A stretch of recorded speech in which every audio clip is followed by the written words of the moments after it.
Burkina jamana olu kɔni ye Nations Unies ka lasigiden min bi u fɛ u y'a gɛn dɛ, u y'a gɛn bi, u y'a gɛn k'a da yira ko la fɛn min t'a da don yɔrɔ ye, u y'a gɛn k'a sen yira ko la fɛn min t'a sen don yɔrɔ ye, u y'a gɛn ka sababuya kɛ ko a ma dan a dayɔrɔ la, u y'a gɛn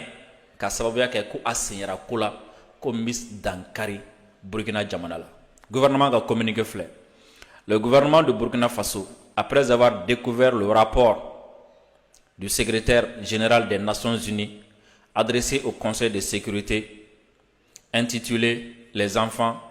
et le conflit armé au Burkina Faso. Ko fɛn min ye Burkina Faso jamana ye k'u kɛlen kɔ ka bɔ a kalama fɛn min ye diɲɛ seleke naani tɔnba ɲɛmɔgɔ n'o y'a secrétaire ye ko a kɛlen kɔ ka sɛbɛnni dɔ ko o ci Conseil de sécurité ma, ko sɛbɛnni min ni a kɔnɔ kuma ye k'a fɔ ko denmisɛnninw ani kɛlɛ marifa kɛlɛ min bɛ Burkina kɔnɔna la, sɛbɛnni in tɔgɔ de y'o ye. S'indigne du total mépris à l'endroit des autorités et institutions burkinabé, ko Burkinabé a ka dusumangoya yira fɛn min ye u ye kɔnniya min ta nin waleya in kɔnɔna la ka ɲɛsin Burkina a jamana ɲɛmɔgɔw ma ani Burkina jamana jɔsenbaw ani a baarayɔrɔbaw ma, qui n'ont été ni associés à son élaboration, encore moins informés des conclusions de l'étude. Ko u ye nin sɛbɛnni min kɛ, u ye nin sɛgɛsɛgɛli min ni u ko tɛ, ko Burkina jamana u ma Burkina jamana ladɔnniya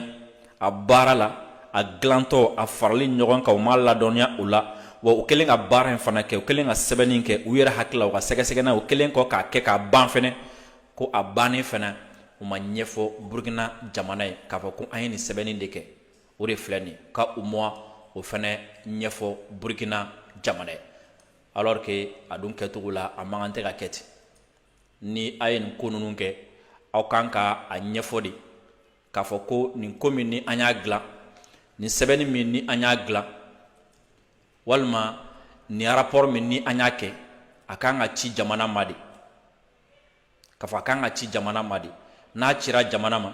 jamana b'a ka jaabi di a la, jamana b'a fɔ a ye nin min di ka na nin y'a kɛcogo ye nin t'a kɛcogo ye, jamana b'a fɔ a ye nin min di ka na nin yɔrɔ in an ye nin faamu an ma nin faamu, ou bien jamana b'a fɔ a ye nin yɔrɔ min sɛbɛn a ti kɛ tan dɛ a bɛ kɛ tan de, nka o m'o kɛ, u y'a sɛbɛn u y'a bila ka taa ko k'a sɔrɔ mu sara olu la. En effet, il ressort que ce rapport a été élaboré par une équipe spéciale pays, coprésidée par la coordinatrice résidente du système des Nations Unies au Burkina Faso. Ko a yira k'a fɔ ko nin sɛbɛnni min ni a kɛra ko a labɛnna jɛkulu min fɛ o tɔgɔ ye ko spécial pays, ko ko jɛkulu in a labɛntɔla ko u ni Nations Unies ka lasigiden kɛrɛnkɛrɛnnen min bɛ yen ko olu fila de jɛra ka nin ko in denfaya ta ɲɔgɔn fɛ. Les informations consignées dans le dit document abordent plusieurs points. Ko u ye kunnafoniya minnu sɛbɛn nin sɛbɛnfɛn in kɔnɔna la ko a bɛ kuma fɛn caman kan, notamment l'analyse de la situation politique, ko fɛn min ye Burkina a politiki bunakun kan, a politique jamana kɔnɔna a politiki bɛ lahala min na ko a kuma n'o kan, militaire et sécuritaire fɛn min ye a lakanako a n'a finitigilakaw ka lahala k'u kumana o fana kan, les violations graves commises contre les enfants, ko fɛn min ye bagama min ani sariya sɔsɔ min ani degun ni bingani wale minnu caman bɛ yen nɔ ni olu bɛ ka ta ka ɲɛsin denmisɛnninw ma, ko ka sanga ni Nations Unies ka dakunya dɔ ye ni o ye résolution 16/12/2005. Dans un style narratif citant indistinctivement les terroristes et les institutions de la défense et de sécurité du Burkina Faso, ce rapport qui ressemble à une compilation d'affirmations sans fondement et de contre-vérités ne comporte en annexe ni copie de rapport d'enquête ni arrêt de justice pour étayer les cas prétendus de violation contre les enfants attribués aux vaillants combattants burkinabés. Ko nin sɛbɛnfɛn min n'u ye a sɛbɛntɔ la ka Burkina fintigilakaw Burkina jamana ka ani bingani walekɛlaw ani jatigɛ walekɛbaw ka olu bɛɛ gosi bere kelen na k'olu bɛɛ bila sen kelen kan nin sɛbɛn in kɔnɔ, ko sɛbɛn min fana a bɔlen don fɛn de fɛ fɛn min n'u kɛlen don ka kuma caman de kɛ a kɔnɔna na minnu ti tiɲɛ ka fɛn caman sɛbɛn a kɔnɔna la minnu bɛ yen nɔ ni jɔsen t'u la ni dalilu foyi t'u la wa o fana kɔfɛ k'u ye sɛbɛnni min kɛ ko normalement n'i ye nin sɛbɛnni sugu kɛ rapport minnu kɛra o rapport olu jaabi olu kan ka fara a kan de walima sariya tigilamɔgɔw ye sariya minnu ta walima u ye kiiri minnu tigɛ k'a fɔ ko bin kɛra nin denmisɛnnin ninnu kan o fana kan ka fara a kan de nka aw y'a jira k'a fɔ ko rapport in ko conclusion de don ko a ye sɛgɛsɛgɛli dɔw de kɛ mais sɛgɛsɛgɛli ninnu ma fara a kan normalement sɛgɛsɛgɛli ninnu kan ka fara a kan de donc ko u ma o fana kɛ nin rapport in kɔnɔna la min b'a jira k'a fɔ ko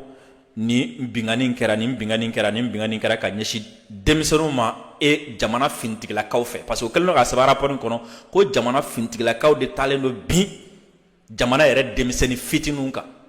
o de b'a kɔnɔ ko aw bɛ se ka taa nin jalakisiliw ta cogo di ka taa nin sɛbɛnni sugu kɛ cogo di ka taa nin conclusion sugu kɛ cogo di nin bakuruba fɔli sugu kɛ cogo di ka taa nin ko sugu ninnu kɛ aw ye enquête min kɛ o enquête sɛbɛn t'a kɔnɔ sariyatigi min fana y'a jira k'a fɔ ko sɔrɔdasi dɔ binna denmisɛnnin kan o fana t'a kɔnɔ donc o tɛ kuma f'u ye donc ni ye ka finitigilakaw ka u jalaki ka mɔgɔw siran u ɲɛ ka finitigilakaw tɔgɔ tiɲɛ ka finitigilakaw mangoya et surtout waati la waati min ni finitigilakaw bɛ ka sebagaya sɔrɔ jugu kan u bɛ ka sebagaya sɔrɔ terrorisiw kan waati min na ni fɛn min ye jamanadenw u bɛ ka danaya sabati ka ɲɛsin finitigilakaw ma. Le gouvernement regrette profondément que ces informations aient été compilées et publiées par l'équipe spéciale pays sans même associer les structures compétentes burkinabé. Ko afana ko ni nimisala ko ye ka sababuya kɛ fɛn min ye nin jɛkulu min ye nin baara in kɛ n'o ye spécial pays ye k'u ye nin sɛbɛn ninnu fara ɲɔgɔn kan ka a sɛbɛn ka a bɔ ka tila k'a cani fɛnɛ k'a sɔrɔ burukina yɛrɛ kɔnɔna la cakɛda minnu ɲɛsinnen don nin ma u m'u sara olu la u ma olu fana lakodɔnniya a ko la.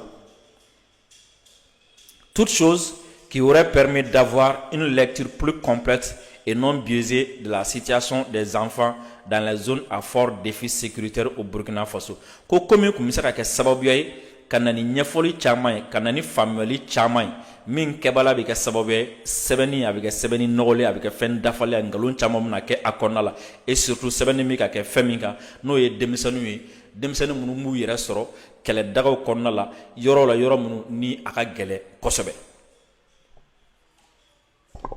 Vidéo a y'a aimé aw ka partager aw ka cœur caman bila.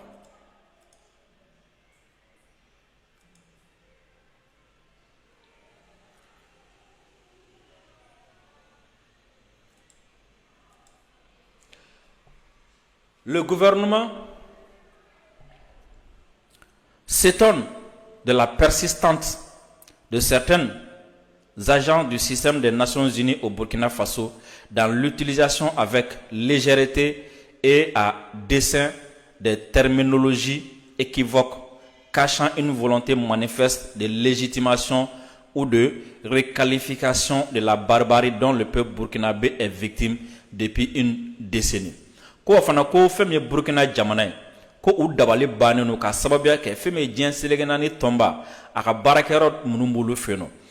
wele tɔgɔ dɔw bɛ yen nɔ tɔgɔ dɔw bɛ yen nɔ u b'olu fɔ tɔgɔ sugu dɔw la u b'a fɔ ni nɔgɔya tɔgɔ sugu minnu na ensuite u b'a fɔ ni ŋaniya sugu minnu ye fɛn minnu bɛ yen nɔ n'a bɛ kɛ sababuya ye ka bingani wale cɛjugu minnu bɛ ka ta ka Burkina jamana sɛgɛrɛ ka jo di olu ma minnu bɛ ka kɛ sababu ye ka joli caman bɔ Burkina kɔnɔna la. Une mise au clair officielle sans équivoque avait pourtant été faite le 25 mars 2025 suite à une convocation des représentants des 10 agences. Ko k'a sɔrɔ ko kangarida delila ka kɛ ka ɲɛsin ni mɔgɔ ninnu ma diɲɛ seleke naani tɔnba ka baarakɛla minnu bɛ yen ko a kangarida kɛra marisi kalo tile 25 san 2025 ko o welela ka ɲɛfɔli k'u ye nin ko ninnu na ka nin ko ninnu lajɛya u ye. Pour sa responsabilité dans la coprésidence de l'élaboration d'un rapport compilant des données sans source objective ko fɛn min ye Nations Unies ka lasigiden min bɛ yen ka sababuya kɛ a y'a sen don nin ko in na ka fɛnw fara fara ɲɔgɔn kan ka kumaw fara fara ɲɔgɔn kan walima ka sɛbɛnninw fara fara ɲɔgɔn kan sɛbɛnni minnu bɛ yen nɔ ni dalilu tɛw la wa fɛn minnu fana bɛ yen nɔ ni hali daluya kɔfɛ a bɔyɔrɔ fana jɛlen tɛ yen bɔyɔrɔ sanuman tɛ yen sans preuve ni justificatif ko daluya ta a la wa ɲɛfɔcogo fana ti a la fɛnɛ véhiculant des informations graves et mensongères fɛn min ye ka kunnafoniya ngalon ka olu cɛri ani kunnafoniya lankolon ka olu cɛri. Le gouvernement porte à la connaissance de l'opinion nationale et internationale que Madame Carole Flore, coordonnatrice résidente du système des Nations Unies, est déclarée persona non grata sur le territoire Burkina Faso. Ko nin ngalon nunun kama, nin ngalon nunun cɛrni kama, nin baarakɛcogoya nunun kama, nin ŋaniya nunun kama, ko fɛn min ye Nations Unies u ka lasigiden min bɛ yen nɔ ni a tɔgɔ ye ko Carole Flore tɔgɔ in tɔ a ɲaga gɛlɛn ni ale ye u ka ɲɛmɔgɔ ye ko wa ko k'a daminɛ bila sa ko a déclaré persona non grata ko ale ka Burkina sigi tɛ bɛn tuguni ko ale tɛ dunan ɲuman ye bilen dunan min don ko a kanunen tɛ Burkina bilen dunan min don ko a ka sigili tɛ bɛn Burkina bilen dunan min don ko Burkina mɔgɔ tɛ a la bilen dunan min don fana ko a ka Burkina Faso a ka yen bila kuma kɔrɔ dɔ ye jantikɛ ni a ye ale ka to Burkina bilen sabula ale ka taabolo o ti bɛn donc ale déclare la persona non grata en confirmant des informations de manière unilatérale sans les documenter par des preuves juridiques acceptables à travers un rapport porté devant une instance aussi stratégique que le Conseil de sécurité des Nations Unies. Le gouvernement estime au regard de tous les graves écarts constatés et pour préserver et renforcer les acquis importants de la coopération entre le Burkina Faso et les Nations Unies que Mme Carole n'est plus une interlocutrice crédible. Le gouvernement de Burkina Faso réaffirme son adhésion aux idéaux de l'Organisation des Nations Unies dont il salue les apports dans le contexte de défis sécuritaires et humanitaires. Il réitère sa totale disponibilité à coopérer avec l'Organisation des Nations Unies à travers des représentants et des équipes pays résolument engagés dans un accompagnement vrai et sincère. Ni ye kunnafoniya min ni a bɔra Burkina Faso jamana yɔrɔ bi ntɛnɛn ka bɛn utukalo tile 18 san 2025. Communiqué laban na Burkina jamana y'a yira k'a fɔ ko Nations Unies bonya bolu yɔrɔ diɲɛ seleke 4 tɔnba bonya bolu yɔrɔ u ye wulikajɔ min kɛ walasa ka Burkina dɛmɛ o bonya bolu yɔrɔ u tɛ fɛ ko bonya cɛ nka ni muso in ye baara sugu minnu kɛ kangare minnu dara a ye a n'a bɛ ka continuer ka baara kɛ cogo min na ko olu de ka laɲini ye olu ni Nations Unies cɛ a ka kɛ cogo min na a ka ɲɛ cogo min na a ka jɛya cogo min na ko ni muso in tora ten ni muso in tora yen a ka to nin baara ninnu na o tɛna se ka sira sɔrɔ donc ko o kama muso in a ka Burkina bila o k'a falen mɔgɔ la mɔgɔ min lafaamulen don o k'a falen mɔgɔ